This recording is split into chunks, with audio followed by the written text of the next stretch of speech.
Salut, j'espère que tu vas super bien. Dans l'épisode d'aujourd'hui, je vais répondre à des questions concernant le doute, le passage à l'action et le rapport avec les autres, notamment la réciprocité, le reputation management et le gossip. On va parler du gossip. C'est hyper intéressant, tu vas voir, c'est vraiment des thèmes qui... Enfin, je suis en train de lire un bouquin là-dessus, et puis en plus, j'ai pu le connecter avec différentes choses que j'ai apprises au cours de ma vie, donc tu verras, ça va être un épisode dense, à mon avis, ça va te plaire. Avant de me lancer dans le vif du sujet, cependant, je vais, premièrement, comme d'hab, t'inviter à faire un peu de rangement dans ta chambre, histoire de faire un truc d'utile pendant que tu m'écoutes. Ensuite, je vais rapidement aussi t'expliquer le petit souci que j'ai eu vis-à-vis de la publication de 2 épisodes, 2 ou peut-être 3 sur Deezer, et revenir sur le dernier épisode de podcast que j'ai posté, celui donc dans lequel tu as pu assister à une discussion avec Florentin, et répondre à 2 commentaires YouTube que j'ai eu justement sous la version vidéo de ce dernier épisode. Donc on va faire une petite explication de Deezer, petit retour sur le dernier épisode, et ensuite on se lance sur le sujet principal. Donc concernant Deezer, effectivement, il y a eu 2-3 épisodes qui n'ont pas été postés sur Deezer. Et c'est pas des problèmes que moi je peux résoudre facilement parce qu'en fait je ne poste pas mon podcast en fait de manière indépendante sur chaque plateforme audio. Ce que je fais, c'est que je le poste sur un hébergeur qui lui ensuite s'occupe de distribuer mon podcast sur Spotify, Deezer, Apple Podcast, Google Podcast, etc. Et j'ai, pour ces 2 épisodes qui ne se sont pas retrouvés sur Deezer, utilisé un format audio différent qui n'était pas pris en compte par Deezer, mais qui était pris en compte par les autres plateformes. Et c'est quelque chose que je ne peux pas rattraper après coup, parce que si j'avais envie de les publier sur Deezer, il faudrait que je republie mon podcast sur toutes les plateformes avec un nouveau format. Donc en gros, que je supprime mon podcast, que je supprime les épisodes précédents de toutes les plateformes, ce qui virerait toutes mes stats, et ensuite que je reposte le tout. Ce serait juste horrible, donc navré pour les auditeurs de Deezer. En tout cas, je commettrai plus cette erreur, donc pour la suite, vous aurez full Deezer, il n'y aura pas de problème. Si vous avez envie de regarder les épisodes que vous avez loupés, vous pouvez les retrouver sur les autres plateformes audio ou alors sur YouTube. Ça, c'est fait. Maintenant, on va revenir rapidement sur le tout dernier épisode qui s'appelait « L'homme qui m'aide à faire fonctionner la chaîne, Florentin ». C'est une discussion de 27 minutes que j'avais eue avec le monteur. J'ai envie qu'il soit réalisateur aussi, c'est mon but. En fait, Florentin, il m'aide surtout à filmer tous les trucs de la chaîne. Il fait du montage de manière de plus en plus indépendante et ça c'est cool, et j'aimerais vraiment qu'à terme il puisse vraiment prendre le rôle de réalisateur, c'est-à-dire prendre des initiatives d'un point de vue montage, c'est-à-dire que je lui dise ok, voilà la vidéo, je lui pose le script, je lui pose l'idée et je dis ok Flo, maintenant tu décides comment est-ce que tu as envie d'illustrer ça, tu prends les idées, c'est toi qui peux apporter des idées, parce que pour l'instant on est vraiment dans une démarche où il commence à s'émanciper petit à petit, mais c'est quand même beaucoup moi qui suis derrière à lui dire bah fais le truc comme ça, fais le truc comme ça. Alors dans tous les cas, moi j'ai le veto final, tu vois, c'est moi qui décide après coup si on publie un truc, on ne le publie pas, mais j'aimerais beaucoup, et je pense que ça peut être plus intéressant pour lui aussi, qu'il puisse vraiment être en full autonomie là-dessus et juste se dire ok, la réa de la vidéo, c'est moi qui m'en charge. Alors moi, Elio, je resterai à la production, dans l'acting ou autre, mais Flo serait dans la réa, c'est-à-dire qu'il dirait ah bah tiens, ce truc-là, je me verrais bien l'illustrer comme ci, comme ça. Donc il me dit ah Elio, mets-toi comme ça et tout. Et ensuite il me filme, et ensuite c'est lui qui s'occupe de faire le montage et il fait naître les idées comme ça niveau montage. Parce que le montage, ça fait beaucoup dans une vidéo. Bref, j'avais une discussion avec Flo, qui est un excellent pote à moi, on a tissé une belle relation d'amitié avec le temps, et cette discussion, on a décidé de la filmer et de poster la version filmée sur YouTube. Donc c'est la première fois qu'il y avait un podcast filmé, tu peux aller le voir, hein, l'épisode se trouve dans les notes de cet épisode-ci, donc dans celui que je suis en train d'enregistrer maintenant, et tous les commentaires qu'on a reçus sur YouTube, c'était des commentaires du style que la version filmée en fait apportait un réel plus, parce que c'est vrai que le dernier podcast était un peu plus en mode détente, donc dans la relation filmée dans la version filmée pardon, tu peux un peu mieux voir notre relation, les petites blagues qu'on se fait, comment on se regarde et tout, et c'est vrai que je trouve aussi que la version filmée apporte quelque chose apporte un plus. Maintenant, on a eu un problème avec cette version filmée, c'est un problème au niveau de l'audio, parce qu'au moment où on l'a enregistré, on n'avait pas 2 micros, et on a essayé de faire en sorte que Flo s'enregistre avec un micro-cravate, et ça n'a pas donné un truc terrible au niveau du son. Donc la prochaine fois qu'on refera une discussion avec Flo, on mettra 2 micros de bonne qualité, histoire que pour vous ce soit agréable au niveau de l'écoute. Et la deuxième petite chose, en fait non, c'est tout, en fait c'est absolument tout ce que j'avais à dire. Ah oui, comme quelqu'un l'a très très bien fait remarquer, on m'a dit, attends, je vais retrouver le commentaire exact parce que j'ai trouvé ça cool. Voilà, c'est Tim J5, putain ce pseudo, qui dit « Je trouve la version vidéo top, perso, mais du coup, je me concentre trop à vous regarder et ma chambre n'avance pas d'un pet. »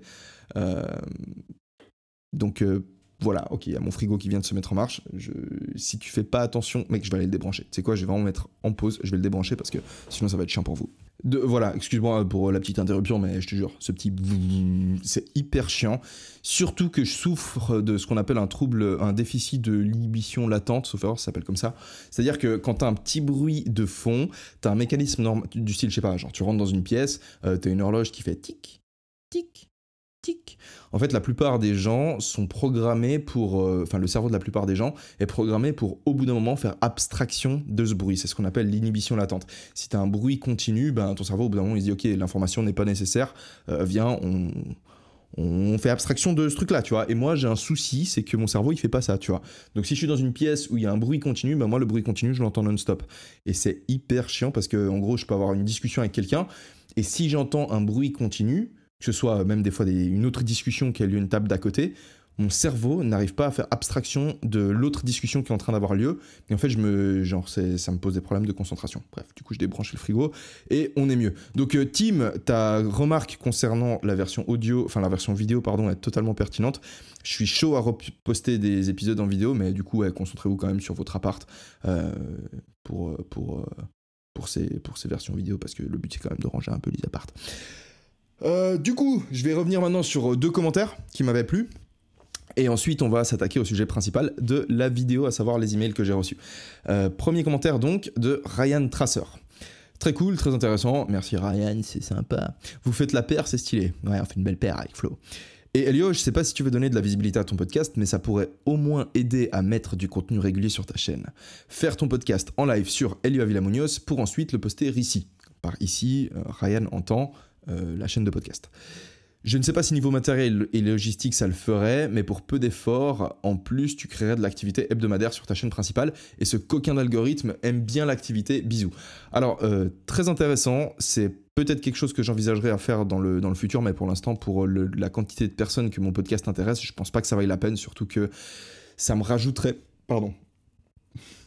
Excuse-moi. Ça me rajouterait des contraintes supplémentaires, et j'ai peur que ces contraintes me fassent perdre le feu, la petite flamme que j'ai pour ce podcast. Je prends énormément de plaisir à enregistrer le podcast que je suis en train d'enregistrer maintenant, justement parce que j'ai très peu de contraintes et que je peux l'enregistrer absolument où je veux, plus ou moins quand je veux. Et c'est ça qui est cool. Maintenant, si je devais me concentrer sur OK, c'est filmé, OK, on est en live en plus, etc. etc. Là, par exemple, tu vois, le coup du frigo qui s'allume, ben, si je suis en live, je vais me poser la question, est-ce que oui ou non, je prends le temps de me lever? C'est peut-être quelque chose que je ferai, mais pas forcément pour l'instant. Pour l'instant, je préfère quand même bien m'habituer au podcast et puis à continuer comme ça. Et par rapport à ce coquin d'algorithme qui est bien l'activité, je ne suis pas certain que ce soit vrai. Alors c'est possible, mais je ne suis pas certain que ce soit vrai. En vrai, l'algorithme, on ne sait pas trop comment il fonctionne. Et moi, je sais, j'ai un souvenir de ma vidéo sur les championnats suisses qui avait tapé 600 000 vues en très peu de temps. Je l'avais postée après genre 3 mois d'inactivité, un truc comme ça. Donc j'avais pas posté de vidéo pendant 3 mois, boum, je poste une vidéo et là, l'algorithme décide de mettre en avant. Mais ça, c'était en 2018. Après, évidemment, l'algorithme évolue. Mais tu vois, à l'époque, déjà, les gens disaient « Ouais, l'algorithme, il faut poster des vidéos souvent, etc. » Tu regardes des mecs comme Seb Lafrite, il poste une vidéo tous les 3 ans, et pourtant, ça perce à chaque fois. Du coup, je suis pas certain qu'il aime ça, mais dans l'idée, c'est vrai que ça serait cool d'avoir plus d'activités. Et d'ailleurs, à ce sujet, il y en aura beaucoup plus sur ma chaîne parce qu'on a terminé la série Fit to Fat. C'était une série qui me gonflait pour toutes les raisons dont j'ai parlé dans la vidéo YouTube, mais également pour des raisons de productivité parce qu'elle était extrêmement chronophage, fallait beaucoup filmer. J'avais pas une full liberté en termes de production. Je pouvais pas décider, ok, viens, ensuite on va faire ci, ça, ça. En fait, ça m'ennuyait un petit peu. Donc là, je suis très content que ce soit terminé. J'ai plein d'idées de projets qui me stimulent à fond et j'ai hâte de pouvoir me lancer dessus. Voilà Ryan pour le commentaire, enfin voilà pour le commentaire de Ryan qui m'avait plu. Dernier commentaire, et ensuite on s'attaque au sujet principal de la vidéo, de Memories. Grosse valeur ajoutée je trouve, car je pense que j'aurais pas autant kiffé le podcast si je l'avais écouté en audio. Certainement dû au fait que celui-ci était plus détente, moins sur un gros sujet sérieux. Typiquement, si tu fais un podcast sur un sujet sensible, je sais pas si ça va donner, s'il y aura une valeur ajoutée, sauf s'il y a du montage avec des images, etc. pour illustrer des propos. Mais là, on sortirait du cadre podcast. Bonne vidéo, merci pour le contenu. C'est vrai que l'épisode précédent, du coup, était relativement détente. On parlait, c'était plus histoire que vous voyez un peu ma relation avec Flo, que vous voyez un peu le workflow qu'on a pu établir. Mais À voir. En vrai, les versions vidéo sur le long terme, à voir. Pour l'instant, on a fait, par exemple, sur la version YouTube du dernier épisode, en une semaine, on a fait 2500, un peu moins, 6 jours, on a fait 2558 vues, ce qui n'est pas énorme. Peut-être que je me dirais, quand on aura X abonnés ou quand on fera X vues sur le podcast, ben, ça vaudra la peine de faire de manière régulière une version vidéo. Merci en tout cas pour ton commentaire, merci aux autres personnes qui ont commenté, sachez que voilà, je lis tous vos commentaires sur YouTube et dans l'épisode précédent du coup je récupérerai à nouveau des commentaires parce que je trouve que les commentaires YouTube, contrairement aux emails, me permettent de rebondir sur en fait directement sur l'épisode de podcast précédent et ça je trouve ça cool, ouais, ça fonctionne. Bref, on se lance dans le vif du sujet, c'est parti. Alors, 2 emails. Premier email, je l'ai reçu de Laura, et deuxième email, je l'ai reçu de Alan. C'est parti, on va lire le email de Laura. Salut Elio. Alors, Laura, t'as écrit mon prénom avec un accent aigu. Mon prénom, c'est E-L-I-O sans accent aigu. Merci. J'espère que tu vas bien. Ça va ? Je vais arrêter de faire le con. Suite à ton podcast, voici ma question. Que penses-tu de... ouvrez les guillemets, le doute plus tue... Je recommence. Que penses-tu de... ouvrez les guillemets, le doute tue plus de rêves que l'échec ne le fera jamais. Donc ça c'est la première partie de la question. Et à travers ça, quels sont tes conseils pour éviter de douter et passer à l'action ? Comment arrives-tu à te détacher des potentielles conséquences négatives d'une action douteuse ? Force à toi et passe une belle journée, Laura. Alors... 3 questions, globalement. La première, qu'est-ce que je pense du fait que le doute, ben, ça interrompt le 99,9% de tes projets. Deuxième question, ce serait comment éviter du coup le doute et passer à l'action. Et dernière question, ce serait du coup comment se détacher des conséquences négatives d'une action. C'est-à-dire quand tu as fait une action de merde, comment tu te détaches des conséquences négatives. Si j'ai bien compris. Hein. Donc on va y aller. Première question.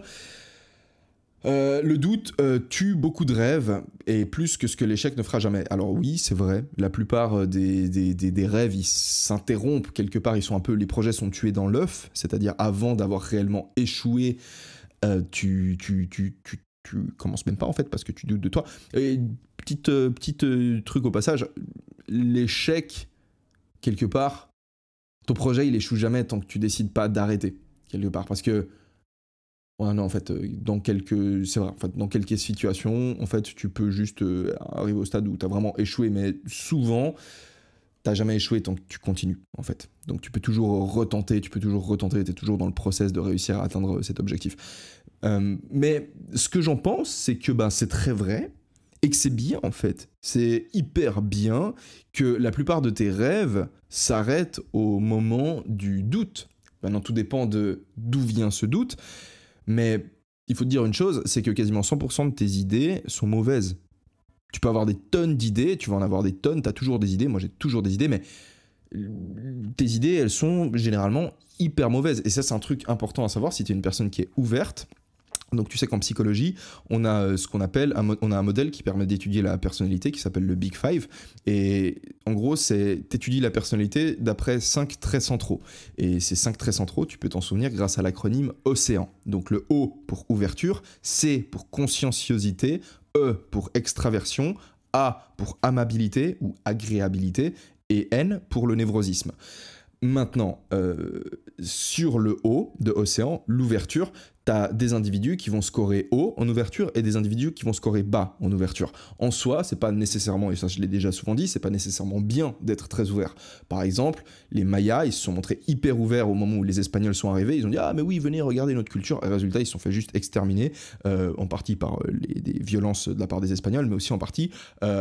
à cause des épidémies que les Espagnols ont amenées, notamment la variole, et je ne sais plus exactement quelles autres maladies, mais c'est des maladies qui se développaient en Europe parce qu'on vivait dans des villes avec des animaux, donc en contact rapproché avec des animaux, et les Européens ont développé des anticorps, en fait, eux ils étaient en mode chill, mais les Amérindiens, en fait, ils n'étaient pas prêts pour ça, donc en gros, ils sont ouverts et ils ont perdu, genre, je sais pas combien de millions de personnes sont mortes, justement parce qu'ils se sont montrés très ouverts. Et on peut faire un petit, je sais pas si on appellerait ça un anachronisme du coup, mais imagine que les Amérindiens, imagine que la situation doive se repasser aujourd'hui, et que les Amérindiens aient dû voter, ils se disent, ah putain, il y a des nouveaux, il y a des gens qui arrivent depuis la mer et tout, venez on va faire un vote pour savoir si on les accueille ou non. Là en gros t'aurais les Amérindiens très ouverts qui auraient dit ah mais oui il faut ouvrir les frontières et tout, il faut faire venir les Espagnols parce qu'on a plein de choses à apprendre d'eux. Et effectivement de l'étranger il y a beaucoup de potentiel qui va venir, tu vois, enfin quand tu t'ouvres à une nouvelle culture ou à quelque chose de nouveau, t'as plein de belles choses qui peuvent rentrer, mais t'as aussi plein de mauvaises choses qui peuvent rentrer. Donc s'ils avaient dû voter, t'aurais eu des gens qui auraient dit ah oui, il faut ouvrir les frontières, et d'autres auraient dit non, on ferme les frontières. Et s'ils avaient fermé les frontières, ils se seraient fermés à beaucoup de choses, il y aurait peut-être eu des conflits, des guerres, Dieu sait ce qui se serait passé, mais ils seraient peut-être pas tous morts en fait de maladies infectieuses. Et tu peux même te dire si aujourd'hui il y avait des extraterrestres qui arrivaient sur Terre et qu'à l'ONU, j'en sais rien, s'il y avait une votation générale de tous les humains, ce serait la même chose. Tu vois, t'aurais des individus qui seraient plutôt ouverts, qui diraient oui, venez, on rentre en contact avec eux, et les autres qui leur diraient non, on leur envoie des bombes H dans la gueule parce que ça peut être dangereux en fait de les accueillir. Et si jamais une bombe H, si tu veux savoir, c'est genre une bombe à hydrogène, et sauf erreur, le détonateur d'une bombe à hydrogène, c'est une bombe nucléaire. Donc en gros, imagine le truc. Genre bombe nucléaire, c'est ce qu'on a envoyé sur Hiroshima et Nagasaki. Ouais, c'est ce qu'on a envoyé sur Hiroshima et Nagasaki. Ça fait déjà pas mal de dégâts. Une bombe H, ça utilise une bombe nucléaire pour démarrer. Tu vois le délire, en fait, c'est un next level. Bref, tout ça pour dire que en termes d'ouverture, on varie tous. Et il n'y a pas de bon ou de mauvais. Maintenant, ce qu'il faut savoir, c'est que si tu es une personne ouverte, tu vas avoir tendance à toujours être intéressé par des nouvelles idées. Tu vas dire, ah putain, je pourrais me lancer dans ce projet-ci et commencer à faire du dropshipping. Oh putain, je peux me lancer dans la création de ce site internet-là, je peux me lancer dans ça, je peux donner des cours de yoga en ligne, je peux faire ci, ça. Et tu as toujours 1000 idées. Et moi, je suis comme ça. Et quand tu es ce genre de personne, ça peut être utile de t'associer avec une personne qui, elle, est moins ouverte ou qui est peut-être plus consciencieuse et qui, elle, va s'occuper de te dire, non, écoute, ce projet, c'est de la merde. Mais en fait, elle va te freiner et mettre du doute pour buter tes idées avant que tu perdes du temps pendant 2 semaines, 3 semaines à bosser H24 sur ton cours de, je sais pas, d'acro-yoga pour chiens, c'est-à-dire avec binôme humain plus chien en ligne, et en fait que ça marche pas, tu vois, parce que, et ça c'est grâce au doute, et c'est intéressant en fait, vaut mieux que tes idées elles meurent avant que t'aies perdu 3 semaines de ton temps pour le faire, pour essayer de les mettre en place. Donc bonne chose.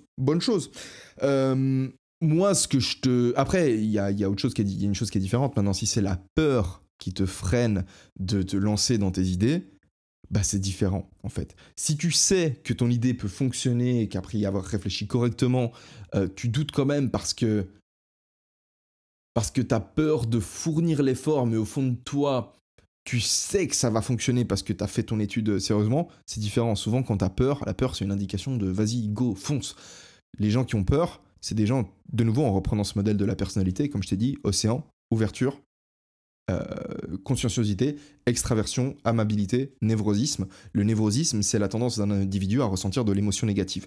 À nouveau, on ne ressent pas tous les mêmes degrés d'émotion négative. Tu as des gens, au cours de leur vie, si on doit faire un compteur, ils vont ressentir, j'en sais rien, 1 tonne d'émotions négatives. Alors que son voisin, lui, il va ressentir 10 tonnes d'émotions négatives. En fait, il y a des gens, au cours de leur vie, ils sont juste plus malheureux que d'autres.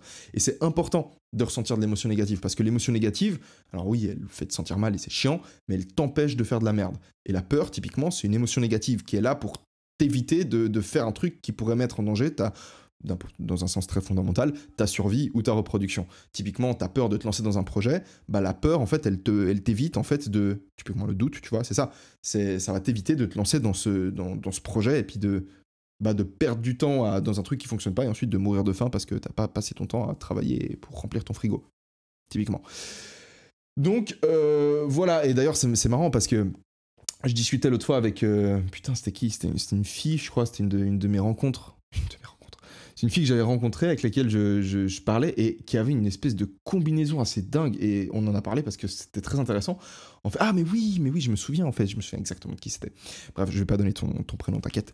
Mais elle avait une espèce de combinaison très intéressante elle était à la fois très ouverte, et à la fois relativement craintive, si tu veux. Et c'était trop drôle parce que tout au cours de sa vie, enfin moi, elle me décrivait 2-3 situations, enfin, en fait, juste en parlant d'elle, en parlant de sa vie, si tu veux, j'ai analysé un peu dans ma tête, tu vois, je dis, mais c'est marrant, elle a l'air d'être comme ça, et du coup, je lui ai dit, mais c'est marrant parce que j'ai l'impression que d'un côté, t'es très ouvert, tu t'ouvres à des tas de trucs, mais de l'autre, t'as pas mal comment on dit, de mécanismes de retrait, si tu veux, pour te mettre en sécurité. Et c'est trop marrant, la combinaison de ces 2 facteurs. Et ensuite, on a commencé à en parler, et c'est vrai, elle me dit, mais c'est vrai que c'est assez dingue parce que c'est comme ça, en fait, c'est souvent, genre, j'ai envie de faire des trucs, mais j'ai peur, et en fait, elle a constamment, si tu veux, cette friction qui est importante en fait, parce que c'est ça qui te fait réfléchir et qui te fait pas prendre des décisions à la légère. Bref, je vais essayer d'avancer un petit peu parce que je sens que je suis en train de prendre trop de temps et j'ai pas envie de prendre trop de temps. Le but c'est aussi que bah, continue à ranger ta chambre, hein, c'est le but du podcast, mais j'ai pas envie de te bouffer trop 1000 ans. En fait, c'est surtout que les questions suivantes, en fait, elles m'intéressent à fond et j'ai envie de pouvoir avancer un petit peu. Moi, ce que je te conseille, du coup, concrètement, Laura, c'est de te concentrer sur les choses que tu sais pour sûr que tu dois faire et d'arrêter de faire celles que tu sais pour sûr que tu ne dois pas faire.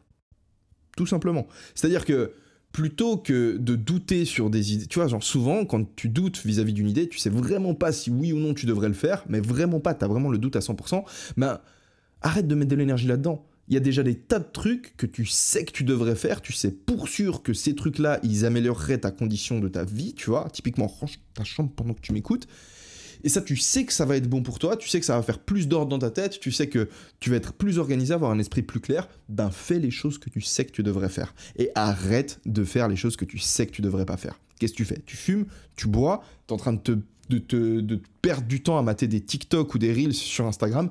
Arrête de faire ça. Moi, c'est en gros un problème que j'ai eu, si tu veux. Je t'explique, hein, genre là, on va rentrer dans ma vie intime. Pendant la série Fit to Fat, je passais énormément de temps aux toilettes. Et pendant une certaine période, j'ai pris la mauvaise habitude de, pendant que j'étais aux toilettes, je matais des Reels sur Insta. Et c'est horriblement addictif ce truc, parce que ça stimule... En fait, ça bombarde, ça gangbang ton système dopaminergique, parce qu'en gros, t'as juste à faire un petit mouvement de doigt comme ça, et boum, l'algorithme, il capte direct, enfin, l'algorithme, il sait ce qui te plaît, donc tu fais un mouvement de doigt, et bam, direct, t'as la récompense. Et en fait, tu te retrouves hypnotisé, et je faisais ça pendant que j'étais aux toilettes, tu vois. Et quand je me suis observé en train de faire ça, je me suis dit, mais mec, ce truc-là, tu sais que c'est de la merde, tu pourrais être en train de faire autre chose, genre, je sais pas, en train de planifier, en train de répondre à des fois des messages des messages WhatsApp auxquels tu réponds pas, tu pourrais faire des tas d'autres trucs qui seraient mieux, qui te nourriraient plus, qui nourriraient plus ton âme, donc arrête de faire ces trucs-là. Et bah, typiquement, je suis sûr que vous pouvez tous ceux qui m'écoutez maintenant, penser à des choses que vous faites, que vous savez que vous ne devriez pas faire, arrêtez de faire ces merdes, arrêtez juste, ok? Ok. Genre ce petit ok impertinent. Bref, voilà pour répondre à la première question. Deuxième question, quels sont tes conseils pour éviter de douter et de passer à l'action? Bah, je pense que j'ai un peu répondu à ça vis-à-vis de la première. Essaye de demander d'où vient le doute. Est-ce que le doute, c'est peur de l'échec? Ou est-ce que le doute, c'est... En fait, pèse le pour et le contre. Tout dépend, tu vois. Genre, si c'est un gros projet, il y a des phases dans ta vie où tu peux te permettre de prendre plus de risques que d'autres, simplement parce que tu as moins d'obligations, moins de responsabilités. Tu vois, par exemple... je vais pas donner un exemple, tu vois, je vais pas te donner d'exemple, je dis un exemple, je me suis retourné pour regarder mon chien, tu vois. Mais en ce moment, par exemple, tu vois, je dois m'occuper d'un chien, enfin c'est pas mon chien, tu vois, mais je suis en train de m'occuper d'un chien pour faire la différence pour ce chien, pour qu'il ait un peu d'amour et pour qu'il puisse trouver une famille, tu vois. Donc c'est une phase de ma vie où j'ai plus de responsabilités que d'autres, donc je peux moins prendre de risques de me lancer sur des nouveaux projets parce que j'ai plus de temps qui doit être consacré à ce chien. Dans l'idée, ce serait ça. Donc, typiquement, je devrais avoir plus de doutes ou me poser un peu plus la question de est-ce qu'un nouveau projet est une bonne idée ou pas. Dernière partie de ta question, comment arrives-tu à te détacher des potentielles conséquences négatives d'une action douteuse? Je m'en détache pas vraiment, ou alors, enfin, tout dépend. Peut-être que je peux te renvoyer à ma vidéo YouTube sur le regret, donc c'est une vidéo YouTube introduction de mes vidéos sur les tatouages, dans laquelle je t'explique en gros que je regrette pas mes choix. Ou alors si je les regrette, j'essaye de comprendre la fonction du regret, si tu veux. C'est-à-dire que quand je regrette, quand je prends une action, quand je prends un choix, si tu veux, j'ai une action, et je sais que ce choix, ou au moment où je le fais, si tu veux, au moment où je choisis de faire quelque chose, je suis convaincu, ou presque convaincu, que je suis en train de faire la bonne chose, à ce moment-là, je regrette pas. Genre, même si au final, les conséquences sont négatives, peut-être qu'elles sont négatives sur une semaine, mais peut-être que sur 2 semaines, elles seraient positives, tu vois. Genre, j'ai arrêté mes études de droit, peut-être que là, pour l'instant, c'est plutôt positif, parce que je m'amuse à fond sur YouTube, je trouve, j'en apprends énormément, je rencontre tellement de gens, je suis venu vivre en Espagne, c'est dingue, mais peut-être que si on prend un cadre temporel différent, si on regarde dans 3 ans où est-ce que j'en serai, j'en sais rien, Dieu sait où j'en serai, et peut-être que du coup je me dirais ah non, j'aurais trop pas dû arrêter le droit, mais peut-être que si on regarde dans 10 ans, j'aurais écrit un livre, je ferais des conférences et j'aurais fait des films et tout, et là je me dirais ah c'est génial que j'ai arrêté le droit. Donc au final, ça sert à rien de dire est-ce qu'une action était bonne ou pas. En fait, si au moment où t'as décidé de la prendre, t'étais sûr qu'elle était bonne, c'est cool, genre go, genre dis-toi juste, au pire si t'as l'impression, ou au pire si t'es en train d'en chier sur le moment, si t'es en train de récolter des conséquences positives d'une action que tu pensais bonne, moi ce que je fais c'est que Je me dis, ok, bah, je savais pas que ça allait m'apporter ça. J'ai quand même pris ma décision en pensant que c'était la bonne. Donc, je vais juste apprendre, ok, et je vais me féliciter d'avoir appris parce que c'est cool, c'est une bonne nouvelle. Apprendre, c'est cool. Donc, au pire, l'échec m'a permis d'apprendre. Et j'avance, je passe à la suite. Et je continue de prendre mes décisions en écoutant ce que me dit ma conscience. Autre cas de figure, c'est que j'ai décidé de faire un truc en sachant que c'était la mauvaise chose à faire. En sachant que c'était pas une bonne chose. Bah, à ce moment-là, du coup, j'essaie pas de me détacher des conséquences négatives. Je me dis juste que je suis un fils de... je me dis juste que j'aurais pas dû le faire. Et j'essayerai la prochaine fois d'être moins con, en fait. Et c'est le rôle du regret. Le regret, il te fait te sentir mal, justement pour que t'évites de faire des choix en full Y et que tu réfléchisses un petit peu avant d'agir. Voilà. Merci Laura pour tes questions. Je vais vérifier qu'on soit toujours en train d'enregistrer. Ça règle toujours. Magnifique, bonne nouvelle. Je vais passer à la question suivante, du coup. Question de Alan. C'est parti. Salut Elio. Salut Alan. J'espère que tu vas bien. Bon, déjà, tes podcasts sont très prometteurs. Oh oui, c'est vrai, oui, c'est prometteur. Yes. J'espère que tu vas vraiment continuer à en faire souvent. T'inquiète. Alors, j'ai 2 idées de sujet. Oh, merde. Attends, 2 secondes. Je suis en train d'attendre quelqu'un. Donc, je vais juste lui ouvrir la porte. Donc, je vais couper l'audio. Ok, désolé pour la petite interruption. Si tu veux tout savoir, cet après-midi, je vais aller jouer au volley avec des potes. Et j'ai une copine qui est déjà arrivée chez moi avec un petit peu d'avance. Et en fait, elle est juste derrière moi en train de... Bon, elle parle pas français, donc elle capte pas ce que je suis en train de raconter. Et c'est parfait, comme ça, moi, je vais pouvoir terminer l'enregistrement de cet audio. Alors, Alan, je vais revenir sur ta question maintenant. Et on va partir. Donc salut Lio, j'espère que tout va bien. Bon, déjà tes podcasts sont très prometteurs, j'espère que tu vas continuer à en faire souvent. Alors j'ai 2 idées de sujets qui je trouve sont très très intéressantes et feront de très bons podcasts. Le premier sujet c'est celui de ta relation aux autres, notamment avec la vidéo The Egg. Tu en avais déjà parlé dans un podcast où tu étais invité, mais je pense que ça mérite beaucoup plus de détails tellement c'est intéressant. Le deuxième sujet que je te propose, c'est celui concernant le fait de partir de la maison familiale, les difficultés que tu as rencontrées, comment tu t'es motivé à le faire et pourquoi. Voilà, passe une belle journée, Alan. Ok, mec, sujet hyper intéressant. Je pense que ça pourrait faire l'objet d'un podcast complet, pour autant que j'ai une personne avec moi pour me renvoyer la balle et qu'on puisse en discuter. Mais en gros, The Egg, c'est une vidéo YouTube qui s'appelle The Egg, donc THE espace EGG, ça veut dire l'œuf, qui a été publiée par la chaîne Kurzgesagt il y a maintenant 2-3 ans. Et j'ai été interrompu par les cloches, parce que c'est très important de sonner des cloches le dimanche à 13h13 en fait, pour avertir tout le monde qu'il est 13h13. En soi, genre c'est complètement de ma faute, j'ai qu'à pas enregistrer cet épisode au dernier moment. La prochaine fois, je le ferai lundi à 3h du matin. Voilà, comme ça on est bien. Donc, pour revenir sur cette vidéo, qui est en réalité une animation avec un sound design absolument parfait, les musiques, les bruitages, tout est génial, le scénario est top, les animations vidéo sont magnifiques, je te la recommande x1000, je la mets dans les notes de l'épisode et dans la description de la vidéo YouTube pour que tu ailles voir absolument cette vidéo. En gros, c'est l'histoire d'un mec qui meurt et qui se retrouve dans l'au-delà à avoir une conversation avec une entité qu'on va appeler Dieu, parce qu'on n'a pas de meilleur mot pour ça, et au cours de la discussion qu'il a avec cette entité, il comprend qu'en réalité, il est seul à expérimenter la vie sur Terre. Et que, en fait, il se fait constamment réincarner à d'autres moments dans le temps. Et que, du coup, toutes les interactions qu'il a l'impression d'avoir avec d'autres gens au cours de sa vie, en fait, c'est des interactions qu'il a avec lui-même. Puisque, par exemple, imagine, il meurt en 2021, il se fait réincarner à un autre moment dans le temps, donc il se fait réincarner en 500 avant Jésus-Christ. Ensuite, il meurt en 500 avant Jésus-Christ, il se réincarne en 2000. Et du coup, la version qui vivait en l'an 2000, la version de lui qui vivait qui s'est fait réincarner en l'an 2000, elle aurait pu théoriquement, si tu veux, rentrer en contact avec la version de lui qui est morte en 2021 et qui est née, en 1980, tu vois. Et au cours de la discussion, en fait, il capte qu'il est tout seul sur Terre, en fait, et qu'il est la seule personne à vivre.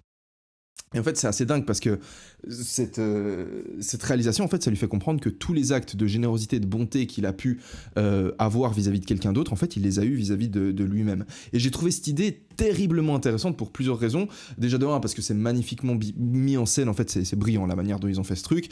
Et en fait aussi parce que ça a, en fait, comment dire, c'est venu chatouiller une autre idée que j'avais en tête, une idée qui... Enfin... Je vais t'expliquer déjà les implications que ça a eu au niveau de ma vie à moi. En fait, ce que Alan dit quand il explique qu'il trouve que ce concept était intéressant, parce que j'en avais déjà parlé quand j'étais invité sur le podcast de quelqu'un, que j'ai tendance à traiter les autres comme si c'était moi-même, en fait. Et en fait, c'est comme ça que j'ai tendance à considérer la vie. Parce que moi, c'est comme ça que je fais. C'est pour ça que souvent, vous allez me voir, je parle avec tout le monde, je vois des gens, je suis direct en train de communiquer avec eux. Je suis très à l'aise, en fait, avec les autres, parce que je sais pas comment ça se fait que j'ai cet instinct qui me fait me dire que les autres sont comme moi, si tu veux. Ça veut pas dire qu'ils sont essentiellement bons, parce que je pense pas que je sois essentiellement bon. Je pense qu'on est tous un mélange de bien et de mal. Au passage, je pense que le bien et le mal, ça existe. Je vais revenir là-dessus juste après. Mais cette idée selon laquelle on interagit avec les autres et que du coup, traiter les autres correctement, ça revient au même qu'à se traiter soi-même correctement, elle m'a particulièrement touché, en fait, parce que c'est une idée qui, quelque part, est vraie, en fait. Je l'avais déjà, mais d'une autre source, quelque part. Parce que déjà, je vais pas dire, tu vois, quand je dis que c'est des idées que j'avais, c'est des idées que j'ai entendues, que j'ai pu lire, mais c'est pas des trucs que moi j'ai découverts. Souvent, les gens intéressants que t'entends parler, c'est pas des gens qui ont découvert des trucs. Alors, c'est le job d'un intellectuel, si tu veux, de réussir à mettre des mots et d'exprimer, que ce soit verbalement ou par écrit, des choses que, tu vois, genre quand t'entends quelqu'un parler, moi ça me fait très souvent ça avec Jordan Peterson, par exemple, j'ai l'impression qu'il est en train de mettre des mots sur des choses que je savais au fond de moi qui étaient vraies, mais lui, il les exprime verbalement et était là, ah mais putain, mais oui, c'est ça. Il a capté le truc, il a réussi à mettre les mots justes sur ce qui est en train de se passer, sur la nature de l'existence humaine. Et ça, c'est incroyable, si tu veux. Mais en l'occurrence, moi, quand je te dis que j'ai une idée, c'est souvent des fractions d'idées que je chope de différents endroits, je les associe et des fois peut-être je réussis à créer quelque chose de nouveau, mais la plupart du temps c'est juste des idées qui me semblent intéressantes et que je me contente de partager, si tu veux. Donc là en l'occurrence, l'idée en fait qui me plaît particulièrement, c'est celle selon laquelle traiter les autres correctement, ça revient au même que de se traiter soi-même correctement. Et je vais t'expliquer ça de manière purement rationnelle. Nous les êtres humains, on a un instinct pour la réciprocité. En gros, en fait, le jeu de la vie, c'est ça. Le jeu de la vie, c'est je te rencontre. Si je suis cool avec toi, tu vas être cool avec moi en retour. Ok ? Si je suis cool avec toi, mais que t'es pas cool avec moi en retour, bah moi, je vais pas être cool avec toi une deuxième fois. Donc, notre relation, elle va s'arrêter là. Ok ? Si je suis pas cool avec toi, bah il y a très peu de chances pour que tu sois cool avec moi en retour. Donc, notre relation, elle s'arrête là. Donc, le jeu de la vie, en fait, souvent, tu vas avoir plus de succès dans... Enfin non, souvent, c'est comme ça. La vie, c'est une histoire de connexion. Tu peux pas tout savoir, tu peux pas avoir toutes les informations du monde et réussir à faire tes business tout seul. Tu as besoin de rentrer en connexion avec des gens pour prospérer. Inévitablement, tu vas avoir besoin de le faire. Et tes relations avec les gens, elles sont basées sur le principe de réciprocité. C'est-à-dire que tu vas essayer d'être cool avec la personne à la première relation. Et ensuite, le jeu à partir de là, c'est que chacun va se comporter avec l'autre de la même manière que l'autre s'est comporté avec sur le coup d'avant. Donc en gros, je suis cool avec toi, donc toi tu vas être cool avec moi. Vu que tu as été cool avec moi, je vais être cool avec toi. Et on rentre dans une relation de réciprocité comme ça. À partir du moment où un de nous deux va casser cette relation de réciprocité, la relation s'arrête. Un psychopathe, c'est une personne qui s'en pète un rein, en fait, des relations qu'il va avoir. Il s'en fout des intérêts, des émotions des autres. Donc le psychopathe, il va pas être capable d'établir ces relations de réciprocité. C'est pour ça que les psychopathes, ils ont besoin de se déplacer constamment. Ils peuvent pas rester au même endroit, ils peuvent pas vivre au même endroit, parce qu'ils ont pas en fait, ils ont pas d'émotion, ou alors ils en font complètement abstraction, mais au bout d'un moment, ils peuvent plus rester dans le même environnement, parce qu'ils ont juste extrait tout ce qu'il y avait à extraire des gens qui étaient autour d'eux, et ensuite ils doivent juste partir pour le faire avec d'autres personnes, tu vois. Pourquoi ? Parce que nous, les humains, on fait ce qu'on appelle du management de réputation. C'est-à-dire que... Comment dire ? Et c'est en ce sens-là, si tu veux, que le gossip est hyper important, et je te parlais du gossip, c'est-à-dire que si toi, tu me fais un coup de pute, bah moi, je vais non seulement refuser de rentrer dans une nouvelle interaction avec toi, mais je vais en plus raconter aux autres que tu m'as fait un coup de pute pour éviter que tu leur fasses un coup de pute à eux. Ok ? Ce qui veut dire que je vais quelque part, à travers le gossip, je vais détruire ta réputation à toi. Donc je vais parler dans ton dos quelque part pour me venger, parce que tu m'as fait du mal, et pour aussi éviter aux autres de se faire avoir par toi, vu que tu as apparemment une éthique qui est pas très développée, tu vois. Donc l'intérêt du gossip, en fait, le gossip, c'est ce qui nous permet à nous, êtres humains, de continuer à avoir des relations sociales. Et c'est en fait l'arme qui empêche les psychopathes de juste, comment on dit, take advantage de quelqu'un, qui empêche aux gens de profiter des autres, en fait. Dans cette idée, traiter les autres correctement, c'est pareil que de se traiter soi-même correctement. Parce que si tu traites la personne en face de toi correctement, la personne va te traiter toi-même correctement en retour. Tu vois, à cause de la réciprocité. Donc, en gros, c'est là où je dis, si tu veux que... Je sais pas si tu saisis ce que je veux dire, à mon avis, tu comprends. Y a peu de différence entre te traiter toi-même correctement et traiter les autres correctement, puisque quand tu traites les autres correctement, les autres vont en retour te traiter bien correctement. Donc, c'est quelque part en traitant les autres correctement que tu t'offres la possibilité à ton futur self, donc à ton futur toi, d'être traité correctement. Et c'est là, en fait, où cette idée-là de dire que quand tu interagissais avec les autres, tu interagissais aussi avec toi-même, que cette idée-là, elle m'a semblé hyper juste. Et tu vas voir les commentaires sous cette vidéo, tout le monde est mindfuck. Et d'après moi, on est mindfuck parce qu'il y a quelque chose de profondément vrai qui underline, comment tu dis, qui est sous-jacent à cette vidéo. Et en gros, c'est comme ça que en fait, je vis ma vie, tu vois, je vis comme si j'interagissais avec moi-même, en fait. Donc dans l'idée, et même dans une démarche purement égoïste, hein, tu veux dire, genre imagine que toi tu dis ouais mais j'ai pas envie de les autres, je m'en bats les couilles, moi mon but c'est juste de penser à mes intérêts, aux intérêts de mes proches et de ma communauté. Mais même dans une démarche 100% égoïste, c'est dans ton intérêt à toi de traiter les autres correctement. Et c'est ça qui est dingue.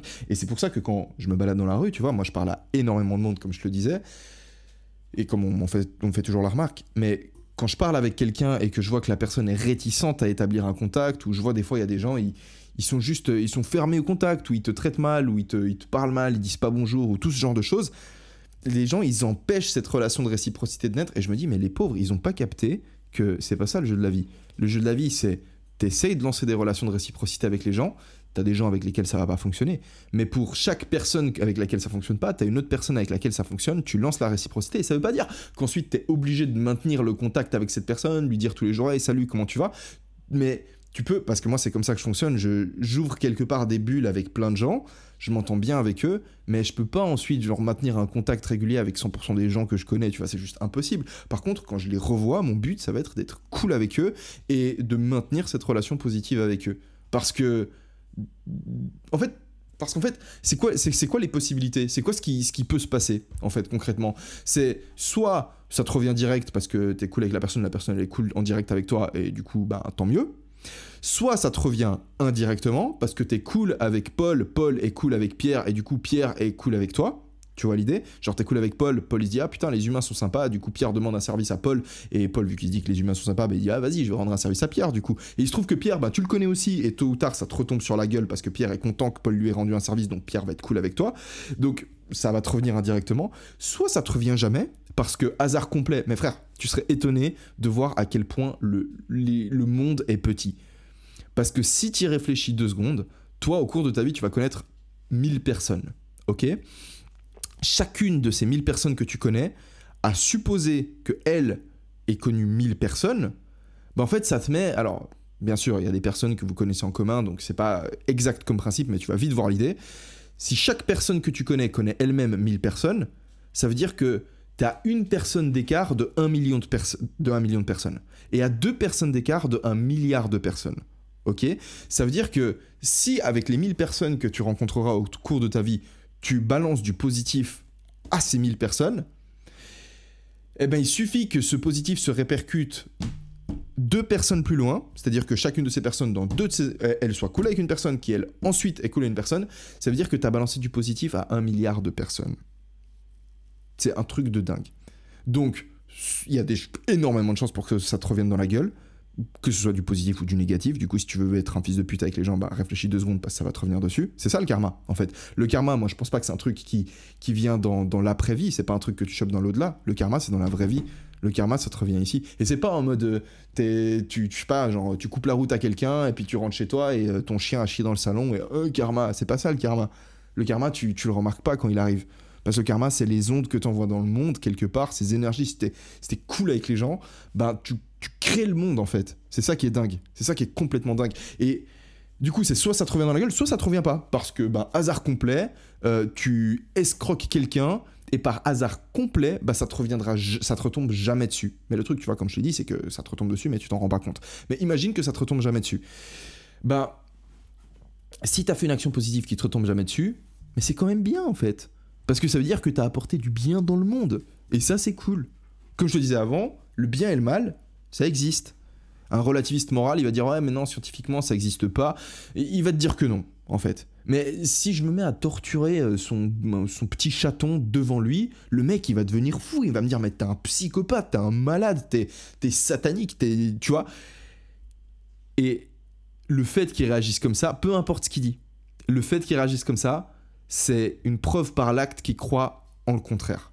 Au final, c'est ça un existentialiste. L'existentialiste, il va croire ce que tu fais et pas ce que tu dis. Et moi, je suis ça. Moi, je pense que ce que les gens croient, c'est... On peut voir ce que les gens croient en regardant comment ils agissent et pas ce qu'ils disent, en fait. Donc toi, tu peux me dire que tu penses que le bien et le mal, ça n'existe pas. Mais si je regarde dans tes actes, tu te comportes pas comme si le bien et le mal, ça n'existait pas. Et pour moi, le bien et le mal, c'est des choses qui existent. Donc, en te comportant bien avec les gens, soit, pour résumer, ça te revient, soit ça te revient pas. Mais à ce moment-là, t'as fait shifter un petit peu plus la vie, toute la vie, pas juste ta vie, l'ensemble de tout ce qui est en train d'exister maintenant en ce moment même, qu'on est en train, ce putain de délire qu'on est tous en train de vivre en ce moment même, t'es en train de le faire shifter un peu plus dans la direction du bien. Et ça donne un sens à ta vie. Quand t'es en train de te demander, genre, pourquoi est-ce qu'on vit ? Voilà, allez, tu veux un goal dans ta vie ? Tiens, prends ça. Prends ce truc-là.